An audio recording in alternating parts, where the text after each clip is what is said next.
Hey YouTube, LazyJules here, and today I had a bit of inspiration and just decided to show you my Dark World deck profile. I apologise, I haven't made a video for a long time, been quite busy with schoolwork, but anyway, let's get straight into the deck profile. So, Triple Grapher, Boss Monster, Discard, Pop, no other necessary explanations. Snow, Searcher of the deck, 3 Brow, Draw Engine, 2 beige and 1 silver.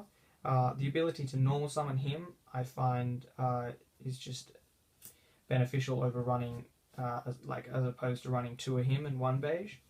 But he is also nice because he is an Eradicator target. So that's all for the Dark World.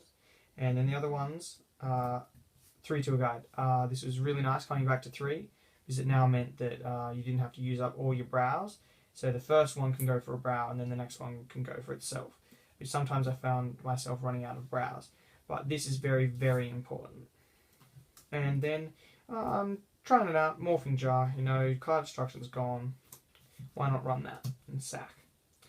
And then that's the monsters. And so for spells, Triple Upstart. As your draw power. Oh wait, there's more draw power.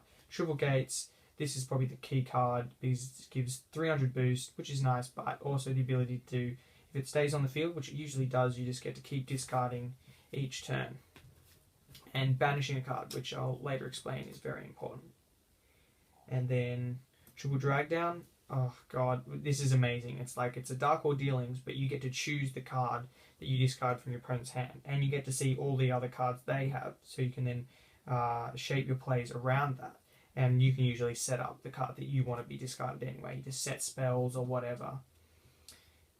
And then, for more draw power, oh my god. 3 Dark World Dealings, searchable with Snow. Just draw 1, discard 1. And you usually don't go negative because you get a plus off the Dark World card you discard. And for 1-ofs, Dark Hole, Foolish, Allure, more draw power. Yay! Foolish Burial, Descend, Graph of the Grave, and Dark Hole, why not? And then for traps, Triple Reckless, absolutely amazing. And with all the other draw power in the deck, if you use one, you usually are able to draw into another one. So you don't get stuck just not drawing for the next 2 turns. And then this one is my new favourite trap in this deck, Dark Smog.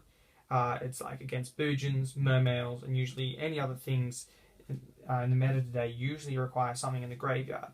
And so also the ability to discard a card in your opponent's turn is amazing. It's like they attack with a monster, or you discard silver and special silver, or you discard Grapher and pop a card. It's very, very nice. And like you get into this lock where you have like 2 Graphers, say, in the graveyard, and a beige. So it's like during your opponent's end phase, you banish a card, special Grapher. Next turn you draw whatever. You return for Grapher. Then you normal summon, return for Grapher, and then even if you had another Grapher in the graveyard, you could then use this on your turn, banish, return, and then you just get, it's like, really? That's from 2 cards. It's just OP, man. And then for the last 4 traps, 2 Skill Drain, why not? Like, sure, you do have Tour Guide and Morphing Jar, but just shape your plays around that. But if your deck can run this, you got it. It's too devastating. And then 1 Eradicator and 1 Torrential, because Torrential doesn't even matter. Like you Torrential 3 Graphers, well, just get them all back. So that's the main deck, 40 cards. Yeah, I'm very, very happy with the main deck. Maybe Morphing Jar a bit iffy, but yeah, it's player preference. Anyway, extra deck, 2 Felgrand. He's usually your go-to guy, unless you've got Skill Drain on the field. You usually just leave the Graphers there. And then for the 1-of rank 8s, Heliopolis, Popping Power, Giant Grinder, Popping Power for X, for special summon monsters, but if it's an X-Seed, you inflict damage like Volcasaurus. I've done some crazy things with that card, burning for game, and also number 107 just to stop battle phase shenanigans. And then only the 1 rank 4 is Maestroke. I find he's the best one. Stopping self-destruction, and also with Gates on the field, he goes up to 2/1 attack, so he then usually can get over quite a few more things by setting them. and also he has a 2/6 defense that he can sit on, so that's pretty powerful. And then the main Exceed engine of the extra deck is the rank 3s with Tour Guide. So the most important one would have to be Leviair.